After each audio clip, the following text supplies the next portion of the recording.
Good afternoon, family. Thanks for checking out today's video. If you're new here, my name is Jonathan, and I created this channel as a way to record my progress as I work towards my goal of losing 300 pounds. If you'd like to join the family, hit that subscribe button down below. Also, click on the bell icon so you get alerted when I go live or post new videos. And if you can hit that thumbs up on the video, I'd really appreciate that as well. If you'd like to participate on the discussion, you can join me most weekdays where I go live on YouTube, or outside of my YouTube, you can consider joining the Discord I created. There is a link for that down in the description below. Also, down in the description below is a link to a Pinterest board. Many times people ask me what kind of meals or food I am eating to help me towards my weight loss goals, and that Pinterest board is a great place to check out those recipes. Today is day 1006, I think, 1006 of my challenge to lose 300 pounds. So far, through a combination of extended water fasting and a whole food, plant-based, salt, oil, sugar-free diet, I have been able to lose 270 pounds, more than half my starting weight. If anybody has any non-scale victories they'd like to share, I'd love to hear your non-scale victories. If you have any on-scale victories, I love hearing those as well. If you are struggling with your diet, let us know what's going on. Maybe there's something that we can help you with. And if you're succeeding with your diet, let us know what you're doing. Share it with the world. Let us all know how awesome your diet is going and what you're doing to lose weight. And at the end of the day, what are some things that you are doing or that you can do that will make staying on your diet easier than the alternative? Switch over to the main here. Hello. A couple people checking in. Christy, Pretty Girl's mom, Karen. Hello, everybody. Plants Only Muncher checking in. I hope you are all having a wonderful Thursday. Man, I still feel like I'm not caught up. I was gone for a couple weeks, and it just seems like the work just piled up and up and up while I was gone, and I just cannot get out from underneath it. But I've been plugging away, and slowly but surely we'll get caught up, and things will be good to go. So let's go ahead and we will go over food since yesterday here. Last night we had a wonderful dinner. Let me see if I took photos.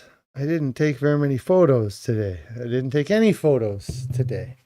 All right. So for yesterday's dinner, we had a sweet potato and red lentil chili. I'm not exactly sure what the meal was, but this was the dinner we had last night. It was delicious. I just don't know the name of it. Maybe if Carrie pops in, she can tell you.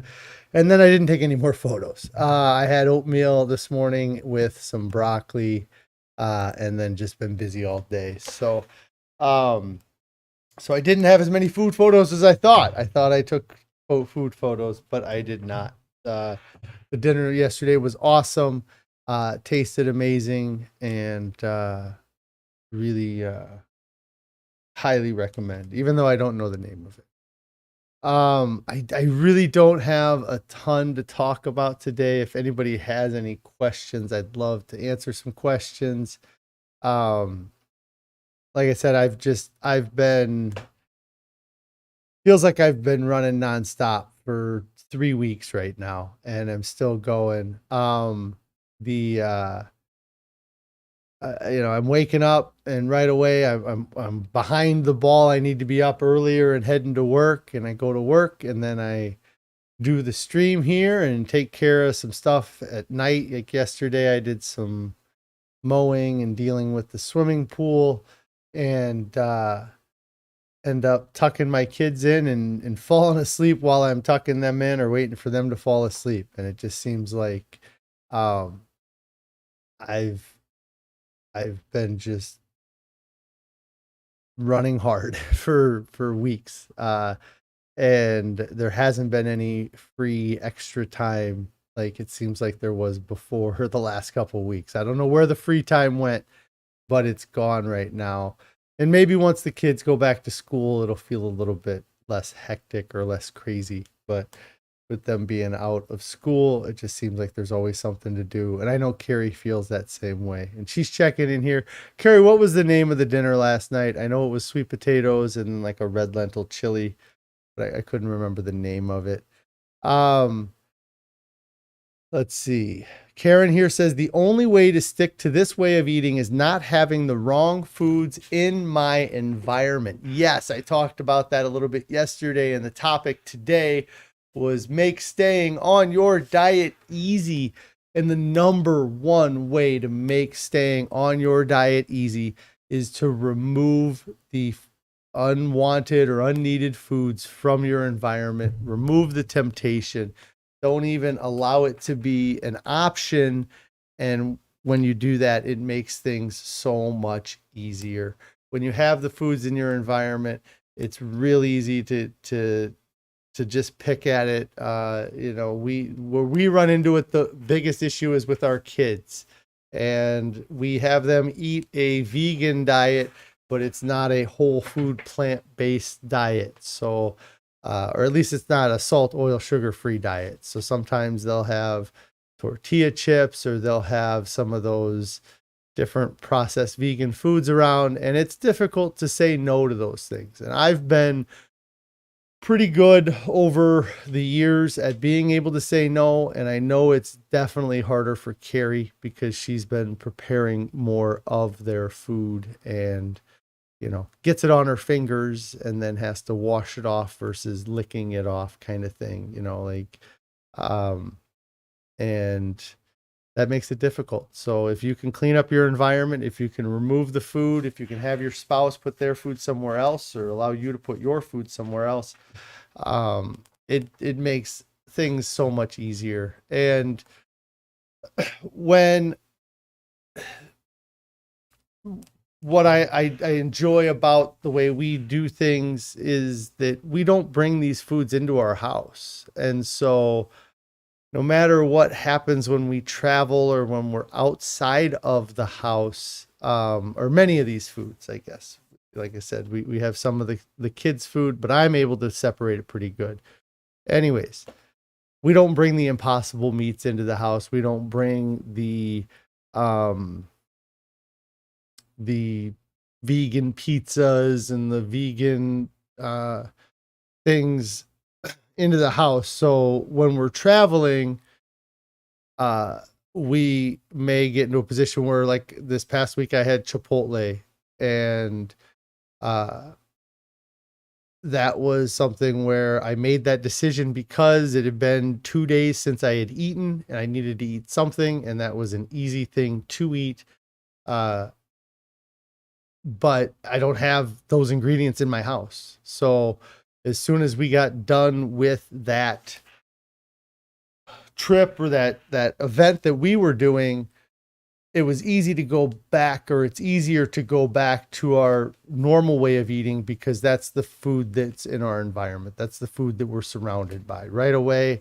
If I needed a snack, it was apples, oranges, bananas again. It wasn't Planters peanuts with salt on them like it was out on our trip. Or my son's a big fan of those Gardetto rye chip, just the rye chip, you can get a whole bag of those. And I had some of those while we were out, but they're not in my house. And by not having them in my house now, it makes it easy to say no because I couldn't say yes, like I can't, they're not there. So the temptation is gone.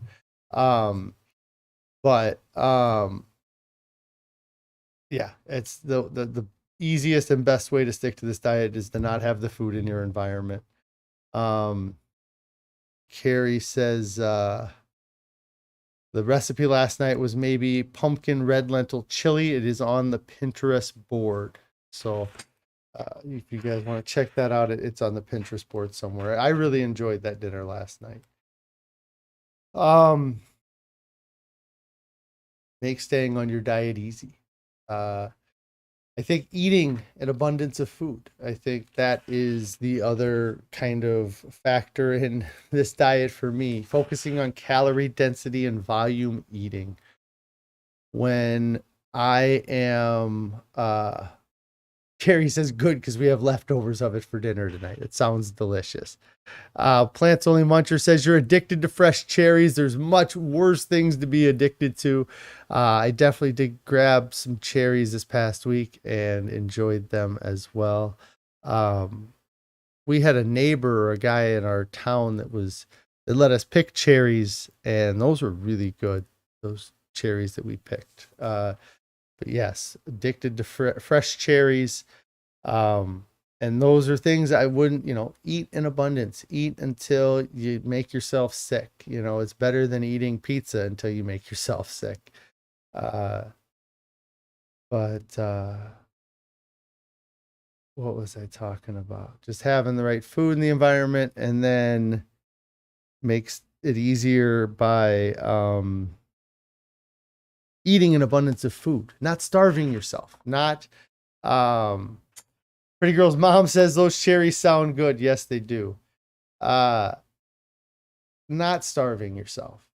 And when you do have the as Chef AJ calls it, a snackcident, or you do eat food that is off plan, don't starve yourself afterwards. Don't punish yourself by saying, okay, now I can't eat the rest of the day because I had too many calories in the day. I think that just helps start a cycle of under eating and starvation, that in my opinion, when you have those meals that are off plan or that are high in calorie density, your goal should be to try to lower your calorie density for the day as much as possible. And in order to do that, you're going to have to eat a lot of spinach or a lot of kale or a lot of potatoes, a lot of low calorie, high volume foods. And when you do that, you end up having a full stomach. And I believe that many of our cravings come from being a little bit hungry. Your stomach sends a signal to your brain that says, hey, we're hungry, or we have room for more food, is probably what the signal is. And your brain then gets creative with that signal and says, okay, what's going to be the most delicious, highest rewarding food that we can eat with the space we have available? And then they send you an image of a Snickers in your head, or they send you a image of a fast food sandwich, because that is your brain, that's how your brain interpreted that hunger signal. It said, okay, how can we resolve the hunger that our stomach is sending us, but also give the person the highest dopamine, highest pleasure while satisfying that need?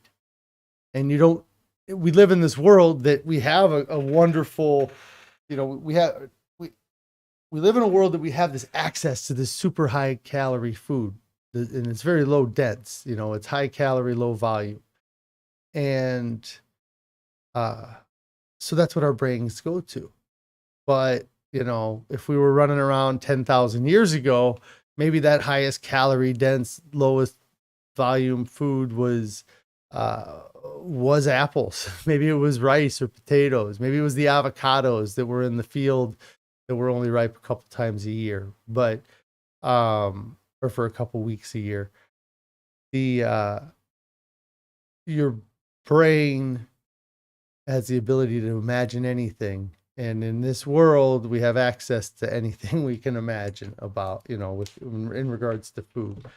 So we have to kind of combat that and realize that hunger is not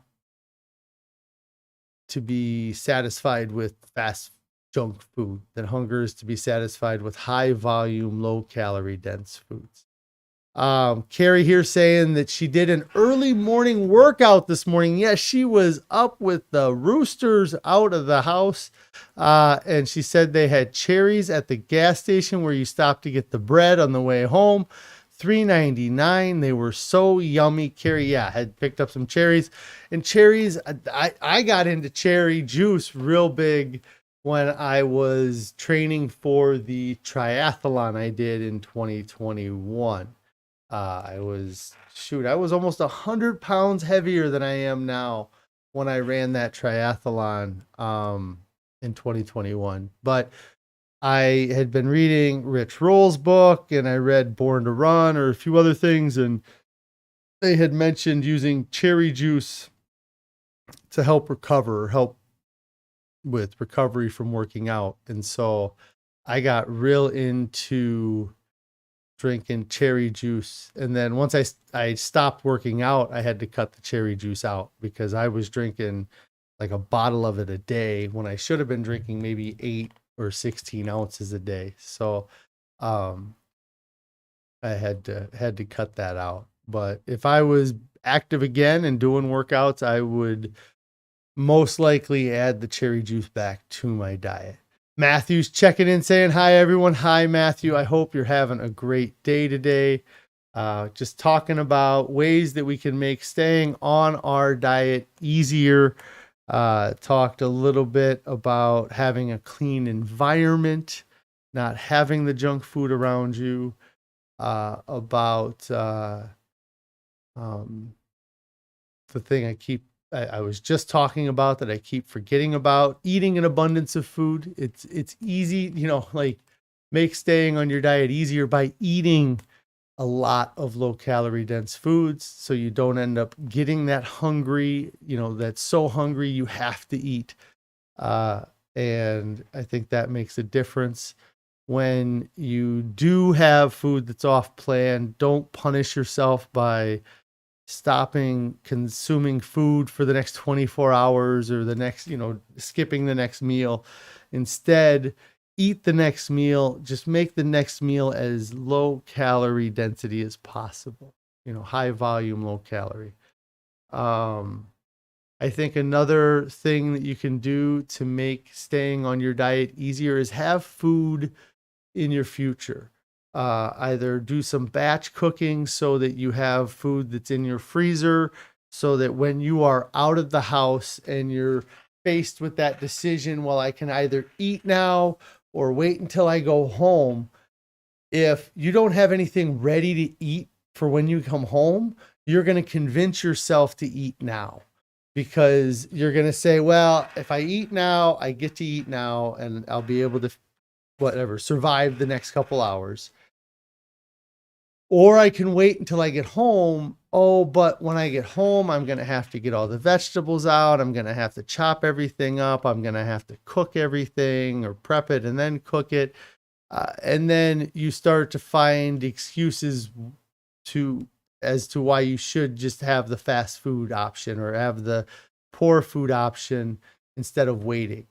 But if instead you had soup in your freezer, you had leftovers in your fridge, or a meal that you made beforehand to eat afterwards in your fridge, when you're faced with that dilemma, it's like, I could either eat now or when I get home, I just got to throw that in the microwave for 5 minutes and I got food. Or maybe you have a cold dish that's in the fridge that you like Carrie has the brown rice with black beans and mango salsa. If that's in the fridge, we got a meal and there's very little to no prep work because it's a meal that we eat cold.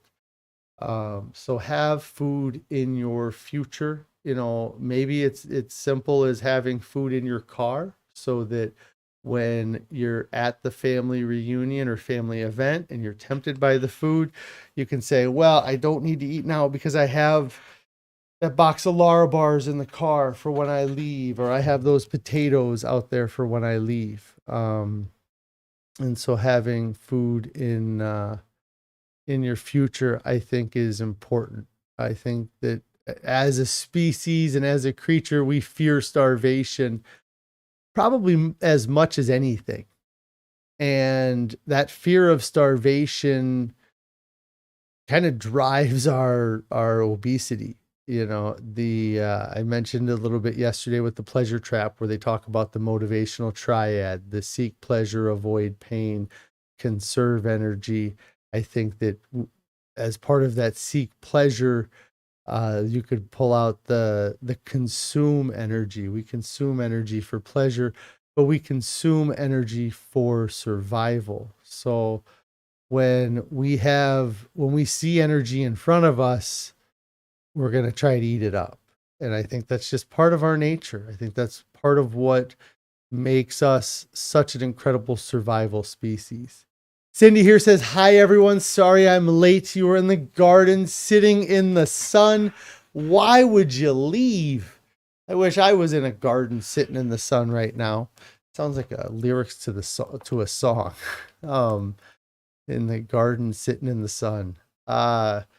Yes, I don't know why you left. Go back out. Get more sun.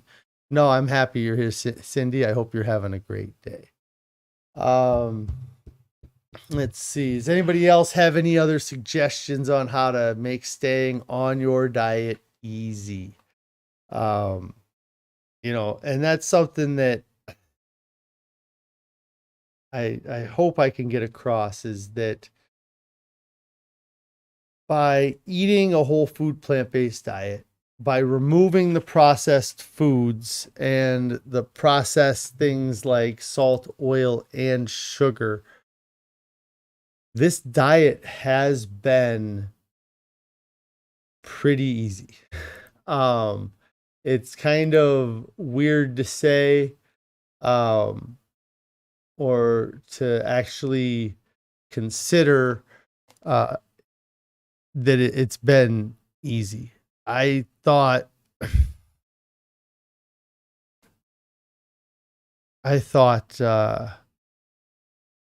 I was going to be working my butt off.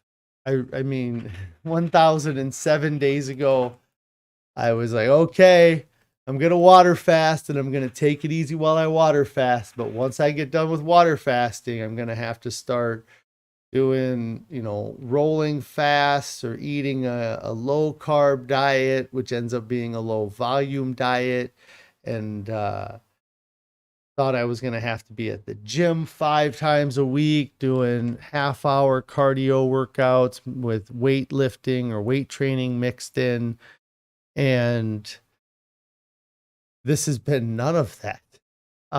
Any of the exercise I've put myself through has been elective. Like, I trained for that triathlon and I gave myself 42 days to train. It was kind of like the 42 days I water fasted.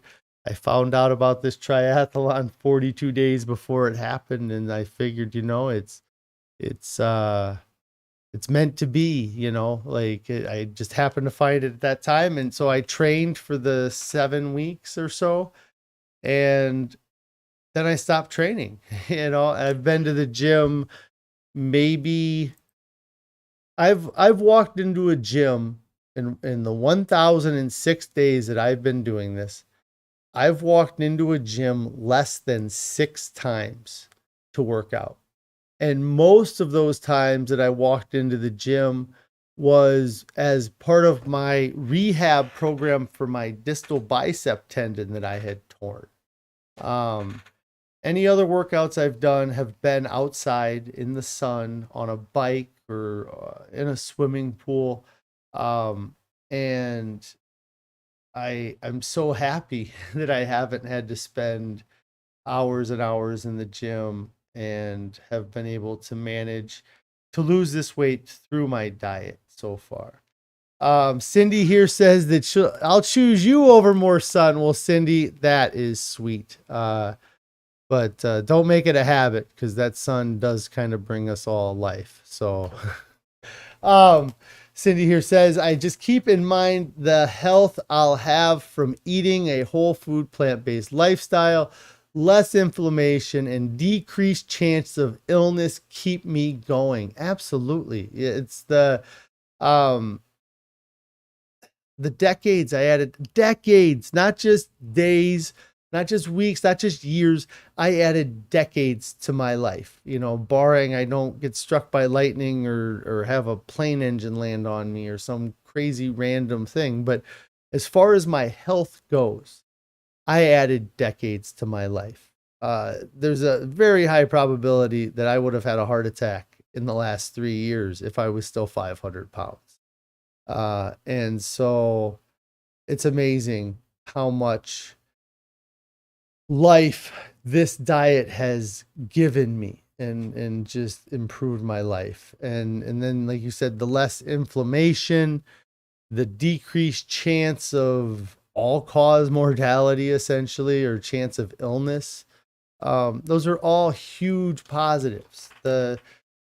The waking up with sore ankles and swollen legs and sore joints and not being able to bend over and tie my shoes, all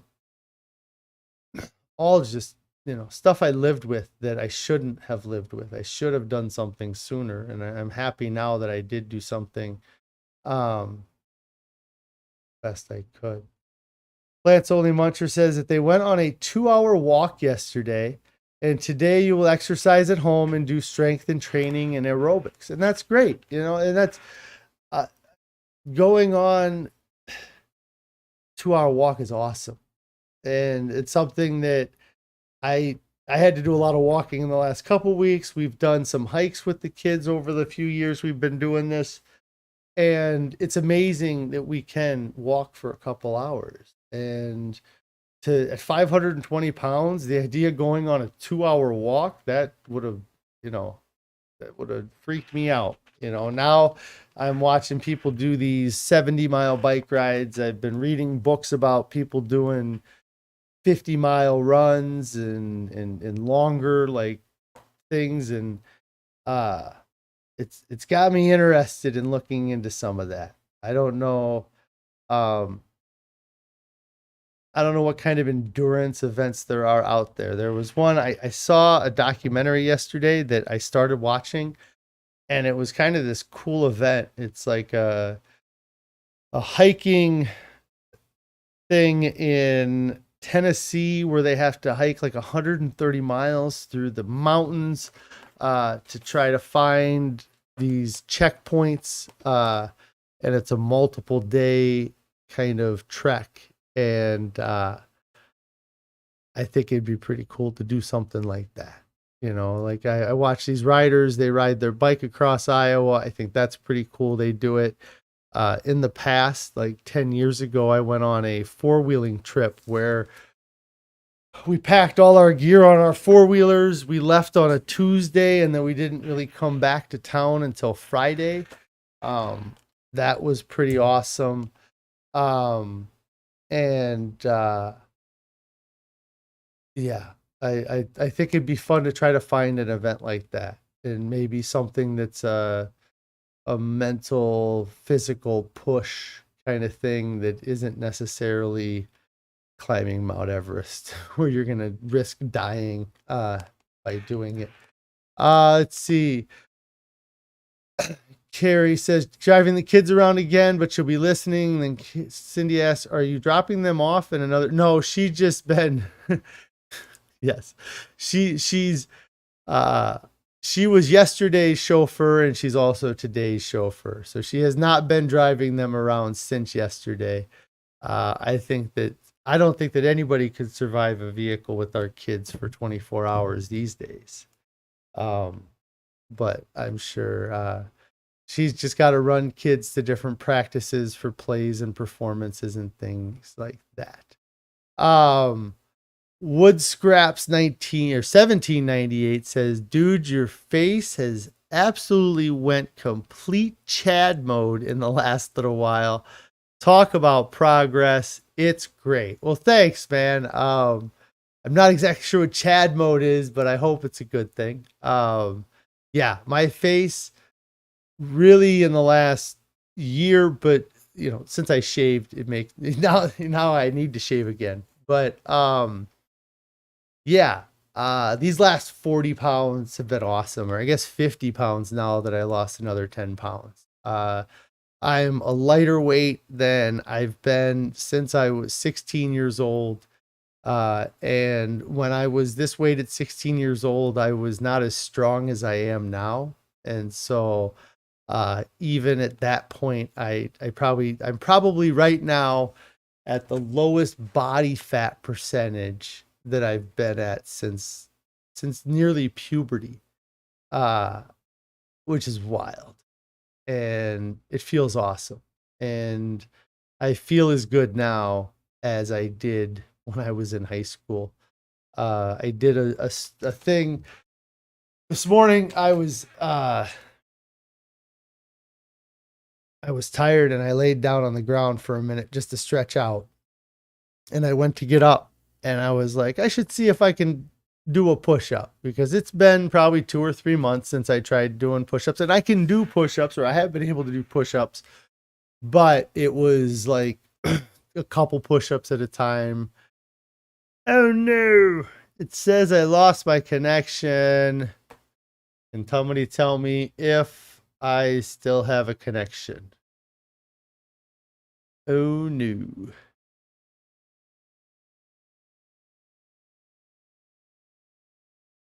It looks like it's still working. It might have just been a short blip in the system. So, anyways, I was going to get up and I was like, well, I should try doing some push-ups, see if I can do some push-ups. And I was able to knock out doing 10 fairly good push-ups without having to have my feet against the wall, which was kind of nice. And it's just not something I've done in years. You know, it's I've been able to do a couple here and there, but to do 10 in a row, kind of solid push-ups, I mean, kind of I guess a personal little goal would be, Cindy says the audio is in and out. Yeah, that might be a result of the connection loss. Hopefully it clears it up here. A little personal goal would be to kind of pop out 20 push-ups without having to kind of stop. That would, that was kind of something that I was able to do in high school, and being that would be nice. Let's see. Tennessee Girl says you've been listening while walking. Awesome. I hope you had a great walk. Signing off soon. Hope everyone has a great evening. Absolutely. Says audio's working. I wondered if it was just me. So Karen was having an issue too. Yeah, my computer said that I totally was like dead in the water for like 5 seconds. And so if I think the audio,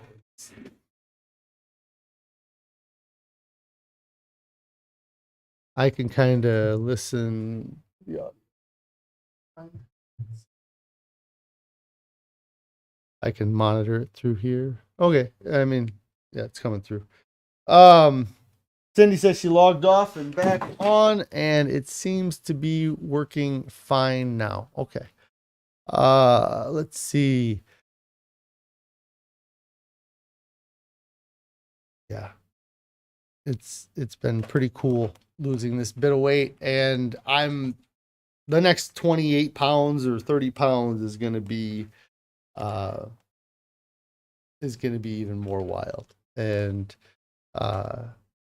we'll see how it goes here for the next 3 months. If I can just knock out 7-8 pounds a month for the next 3 months, then we'll be at that goal. But even if I don't reach it in the 3 years, man, I wouldn't change anything.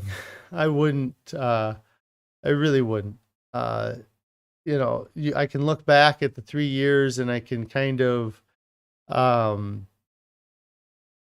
say, well, I could have done better here, or I could have done this different, but I wouldn't have learned.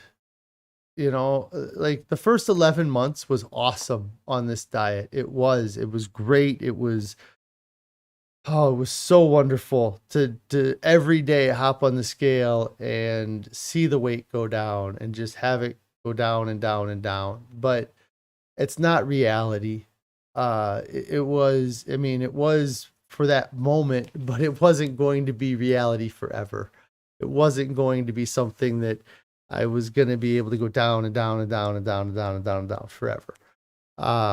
And by having those hiccups where I ate food that was off plan, I was able to see how those foods reacted to me and how much better I feel when I eat a whole food, plant-based, salt, oil, sugar-free diet. And it showed me right away how quickly that it would slow down my weight loss. And again, drive home the importance of going back to the whole food, plant-based, salt, oil, sugar-free diet. And with time, I had to understand, or I had to learn that I'm going to be out of town and I'm going to be traveling. And the most successful ways, the most success we've had while traveling is by having food that we brought with us, by shopping for groceries when we got to where we were going, and making sure that we had an abundance of food to eat on our way home. Because that is for me the toughest part of our travel. I can make it out there great with the food that we brought. I can be out there and hold strong while we're hanging out and while we're doing things. And then on the way